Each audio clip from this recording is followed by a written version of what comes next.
بسم الله الرحمن الرحيم يا أيها الذين آمنوا اتقوا الله ولتنظر نفس ما قدمت لغد واتقوا الله إن الله خبير بما تعملون۔ اے ایمان والو، اللہ سے ڈرتے رہو اور ہر شخص کو دیکھنا چاہیے کہ اس نے کل یعنی آخرت کے لیے کیا سامان بھیجا ہے، اور ہم پھر کہتے ہیں کہ اللہ سے ڈرتے رہو، بے شک اللہ تمہارے سب اعمال سے خبردار ہے۔ بسم اللہ الرحمن الرحیم، الحمد للہ رب العالمین، والصلاة والسلام على اشرف الانبیاء والمرسلین وعلى آلہ واصحابہ اجمعین ومن تبعہم بإحسان الى یوم الدین۔ قابل صد احترام حضرات شائقین و شائقات سچا پیغام، السلام علیکم ورحمۃ اللہ وبرکاتہ۔ آج کی محفل میراث النبی کے نورانی پروگرام میں آپ کا استقبال ہے۔ اہلا و سہلا مرحبا۔ ہم آپ تمام حضرات و مستورات کا خیر مقدم کرتے ہیں۔ محترم حضرات و خواتین، تعلیم کا آغاز ہو رہا ہے۔ سب سے پہلے آداب تعلیم کا لحاظ کرتے ہوئے تعلیم کی طرف متوجہ ہو جائیں۔ پورے دھیان سے سننا، عمل کی نیت سے سننا اور تبلیغ کی نیت سے سننا، یعنی سنی ہوئی باتیں دوسروں تک پہنچانے کے جذبے سے سننا۔ چند خاص آداب تعلیم ہیں، امید ہے کہ آپ حضرات ان آداب کا ضرور خیال رکھیں گے، جزاکم اللہ۔ بسم اللہ الرحمن الرحیم۔ قوت حافظہ کی انوکھی مثال۔ امام بخاری رحمۃ اللہ علیہ کے بارے میں آتا ہے کہ ان کی قوت حافظہ ایسی تھی کہ لاکھوں حدیثیں ان کو یاد تھیں۔ چنانچہ امام بخاری رحمۃ اللہ علیہ جب بغداد تشریف لے گئے تو اہل بصرہ نے ان کا استقبال کیا اور پورے شہر کے لوگ نکل کر باہر آ گئے۔ استقبال کرنے کے بعد انہوں نے آپ کو ایک محفل میں بٹھایا۔ ذرا توجہ سے سننا۔ انہوں نے پہلے پلاننگ بنائی کہ یہ حافظ الحدیث ہیں، ہم ان کو پرکھیں گے یہ کیسے حافظ ہیں۔ انہوں نے 10 بندوں کو تیار کر لیا اور ہر بندے نے 10 حدیثوں کو یاد کر لی، مگر کہیں متن میں اور کہیں سند میں ہر حدیث میں فرق کر ڈالا۔ اچھا، جب کسی کا تعارف کرایا جائے کہ یہ حافظ الحدیث ہیں اور اس سے کہا جائے کہ حدیث سناؤ، تو اس کا دل تو چاہتا ہے کہ جو مجھے کہا جائے سب آتا ہو۔ پہلے تو ان لوگوں نے اتنے بڑے مجمع میں امام بخاری رحمۃ اللہ علیہ کا تعارف کرایا کہ جی بڑے امام ہیں، حافظ ہیں، لاکھوں حدیثیں یاد ہیں۔ انہوں نے خوب تعریفیں کی۔ اس کے بعد ایک بندہ کھڑا ہوا، کہا کہ جی مجھے کچھ حدیثیں پہنچی ہیں، ذرا آپ سنیں، آپ کو پہنچی ہیں کہ نہیں۔ چنانچہ اس نے پہلی حدیث پڑھی، مگر اس حدیث کی سند میں یا متن میں کہیں فرق کر دیا۔ اس نے پڑھ کر پوچھا کہ آپ کو یہ حدیث پہنچی ہے؟ امام بخاری رحمۃ اللہ علیہ نے فرمایا نہیں۔ اب یہ کو تو بندہ کہہ سکتا ہے کہ نہیں۔ اس نے دوسری پڑھی، فرمایا کہ نہیں یہ حدیث بھی نہیں پہنچی۔ اس نے تیسری حدیث پڑھی، فرمایا نہیں۔ چوتھی حدیث پڑھی، فرمایا کہ یہ حدیث بھی مجھ تک نہیں پہنچی۔ اب عام بندہ تو سمجھے گا کہ واہ بھائی واہ، یہ کیسے حافظ حدیث ہیں کہ جو پوچھتے ہیں آگے سے کہتے ہیں یہ حدیث مجھ تک نہیں پہنچی۔ اسے تو کچھ آتا نہیں ہے۔ پھر دوسرے نے پوچھا، تیسرے نے پوچھا، 10 بندوں نے 100 حدیثیں پوچھیں، انہوں نے سب کے جواب میں کہا لا، یہ حدیث مجھ تک نہیں پہنچی۔ یہ محفل میراث النبی صلی اللہ علیہ وسلم ڈیلی پروگرام ہے جو آپ سن رہے ہیں۔ ان پر کتنا نفسیاتی بوجھ پڑا ہوگا. اللہ اکبر. بہت بڑا امتحان تھا امام بخاری رحمۃ اللہ علیہ کا، مگر وہ ہر بار کہتے کہ لا، یہ حدیث مجھ تک نہیں پہنچی. جب سب بندوں کے جواب میں لا کہا گیا تو اس کے بعد امام بخاری رحمۃ اللہ علیہ نے فرمایا بھائی دیکھو، آپ حضرات نے جو حدیثیں پوچھی ہیں اب ذرا سنو.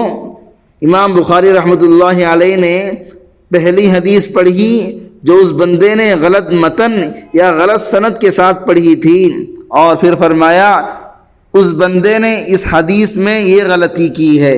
پھر فرمایا مجھے یہ حدیث یوں پہنچی ہے. کتابوں میں لکھا ہے کہ امام صاحب نے ان کے غلط متن یا غلط سند کی جو روایات تھیں 100 کی 100 اسی ترتیب کے ساتھ پہلے سنا دی، اور ساتھ ساتھ ہر حدیث صحیح متن اور صحیح سند کے ساتھ سناتے گئے. علماء فرماتے ہیں کہ 100 حدیثوں کو یاد کر لینا یا سنا دینا امام صاحب کے لیے کوئی بڑی پریشانی نہیں تھی، کوئی بڑی بات نہیں تھی. حیران کرنے والی بات تو یہ تھی کہ پوچھنے والوں نے جو غلط سلط کر کے پوچھا تھا ان سے ایک ہی دفعہ سن کر ان کی بھی 100 باتیں 100 حدیثیں یاد رہ گئیں، اور وہی ترتیب سے سنائیں اور سنا کر بتایا کہ آپ نے یہ غلطی کی ہے، ان حدیثوں کے اندر اس طرح یہ غلطی نہیں ہے. اللہ اکبر. کیسا حافظہ تھا. قوت حافظہ اور محدث کا مقام. امام ترمذی رحمۃ اللہ علیہ آخری عمر میں نابینا ہو گئے تھے، ظاہری بینائی چلی گئی تھی. ایک دفعہ حرمین شریفین کے سفر پر جا رہے تھے، اونٹ پر سوار تھے. اب اونٹ ویسے بھی اونچا ہوتا ہے، اور جو بندہ اونٹ کے اوپر بیٹھا ہوتا ہے ماشاء اللہ وہ کافی اونچا ہوتا ہے. اگر سڑک کے ادھر درخت لگے ہوئے ہوں تو ڈر رہتا ہے کہ سر کو نہ لگ جائیں. امام ترمذی رحمۃ اللہ علیہ اونٹ پر سوار جا رہے تھے. ایک جگہ امام صاحب نے سر بالکل نیچا جھکا لیا. لوگ بڑے حیران ہوئے، آگے جا کر پھر سیدھے ہو کر بیٹھ گئے. تو پوچھنے والے نے پوچھا حضرت آپ نے سر ایسے کیوں جھکا لیا؟ حضرت کہنے لگے وہ جو درخت تھا جس کی شاخوں سے بچنے کے لیے میں نے سر نیچے جھکا لیا. کہنے والوں نے کہا حضرت یہاں تو کوئی درخت ہے ہی نہیں. حضرت نے کہا کوئی درخت نہیں؟ لوگوں نے کہا حضرت یہاں کوئی درخت ہے ہی نہیں. تو حضرت نے کہا رک جاؤ. سب لوگ رک گئے. فرمایا علاقے کے لوگوں سے پتہ کرو کہ یہاں پر پہلے درخت تھا جسے کاٹ دیا گیا ہو یا درخت تھا ہی نہیں. خادم نے کہا حضرت میں پتہ کر کے آتا ہوں، مگر یہ اتنا بڑا مسئلہ تو ہے نہیں. حضرت کہنے لگے نہیں، یہ بڑا مسئلہ ہے، اس لیے کہ میری یادداشت مجھے بتاتی ہے یہاں درخت تھا. اگر مجھے بھول ہو گئی ہے تو پھر آج کے بعد میں حدیث نقل کرنا چھوڑ دوں گا، بند کر دوں گا، کیونکہ میری یادداشت ٹھیک نہیں رہی. اس لیے اس کی ابھی پرکھ ہونا ضروری ہے. چنانچہ اہل علاقے سے جب پوچھا گیا تو انہوں نے بتایا کہ پہلے درخت تھا، مسافروں کے لیے مشکل تھا، ٹہنیاں نیچے آ جایا کرتی تھیں، ہم نے وہ درخت جڑ سے نکال دیا. امام ترمذی رحمۃ اللہ علیہ نے فرمایا کہ الحمدللہ میں حدیث کی روایت کو آئندہ جاری رکھوں گا. ایسی قوت حافظہ اللہ اکبر یہ کیسے ملتی ہے؟ تقوی اور پرہیزگاری سے ملتی ہے. اس دینی اور ایمانی بیان کو سننے کے دوران ہی اس کو لائک کر دیجئے اور شیئر بھی کر دیجئے تاکہ دوسرے بھی اس سے فائدہ اٹھا سکیں. اللہ آپ کو جزائے خیر عطا فرمائے. حضرت علی رضی اللہ عنہ کا عجیب فیصلہ. حضرت علی رضی اللہ عنہ کے پاس 2 بندے آئے، کہنے لگے جی ہمارا جھگڑا ہے. حضرت نے پوچھا کس بات پر جھگڑا ہے؟ کہنے لگے جھگڑا یہ ہے کہ ہم دونوں سفر میں تھے اور کھانے کے لیے ایک آدمی کے پاس 3 روٹیاں تھیں اور دوسرے کے پاس 5 روٹیاں تھیں. جب کھانے کے لیے بیٹھنے لگے تو ایک تیسرا آدمی بھی آ گیا اور وہ بھی کھانے میں شریک ہو گیا. تینوں نے مل کر برابر کھانا کھایا. جب وہ جانے لگا تیسرا آدمی تو اس بندے نے ہمیں 8 دینار دیے اب دونوں میں جھگڑا یہ تھا کہ جو 5 روٹیوں والا بندہ تھا وہ کہتا تھا کہ مجھے 5 دینار ملے اور دوسرے کو 3 دینار ملے، جبکہ 3 روٹی والا بندہ یہ ضد کر رہا تھا یہ دینار آدھے آدھے تقسیم ہونے چاہیے، یعنی 4 دینار اسے ملنے چاہیے اور 4 دینار مجھے ملنے چاہیے۔ جب معاملہ حضرت علی رضی اللہ عنہ کی خدمت میں پیش ہوا تو آپ رضی اللہ عنہ نے 3 روٹی والے سے کہا کہ بہتر ہے کہ تم اسی تقسیم پر راضی ہو جاؤ۔ اس نے کہا جی نہ، میں راضی نہیں ہوں گا، آپ انصاف فرما دیجئے۔ حضرت علی رضی اللہ عنہ نے فرمایا اچھا پھر میرا فیصلہ یہ ہے کہ 5 روٹیوں والوں کو ملیں گے 7 دینار اور 3 روٹیوں والوں کو ملیں گے 1 دینار۔ اب وہ بندہ حیران پریشان، یہ کیا ہوا؟ آپ بھی حیران ہو گئے ہوں گے، کیونکہ ہر بندے کے سمجھ میں یہی بات آتی ہے کہ 3 روٹیوں والوں کو 3 ملنے چاہیے اور 5 والے کو 5 ملنے چاہیے، لیکن آپ رضی اللہ عنہ نے اس کو 1 اور اس کو 7 دینار دینے کو فرمایا۔ عجیب بات ہے۔ چنانچہ اس نے آپ سے اس انصاف کی حقیقت پوچھی تو آپ رضی اللہ عنہ نے سمجھایا دیکھو آپ تینوں نے برابر برابر کھانا کھایا، روٹیوں کی کل تعداد 8 تھی، ہر روٹی کو اگر 3 برابر حصوں میں تقسیم کر دیں تو روٹی کے کل 24 ٹکڑے بنتے ہیں، یعنی ہر بندے نے 8 ٹکڑے کھائے۔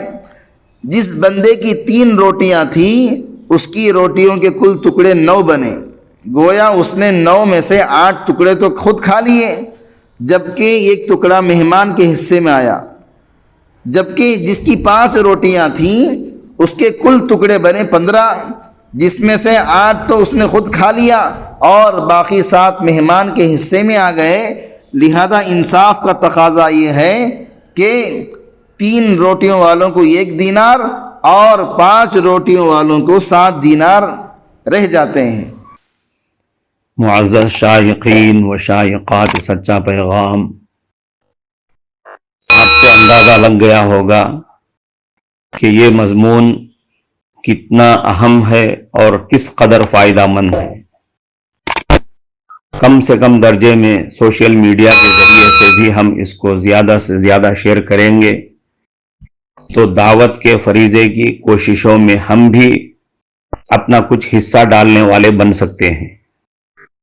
لہذا زیادہ سے زیادہ اس کو عام کریں تاکہ پوری دنیا کے ہندوؤں کی غلط فہمی دور ہو جائے اور انہیں یہ زمینی حقیقت معلوم ہو جائے اور وہ اپنے اصل مذہبی لیڈر پیغمبر آخر الزماں حضرت محمد الرسول اللہ صلی اللہ علیہ وسلم کو ماننے پر مجبور ہو جائیں اور کلمہ پڑھ کر آپ کے ساتھ ساتھ وہ بھی جنت میں جانے والے بن جائیں۔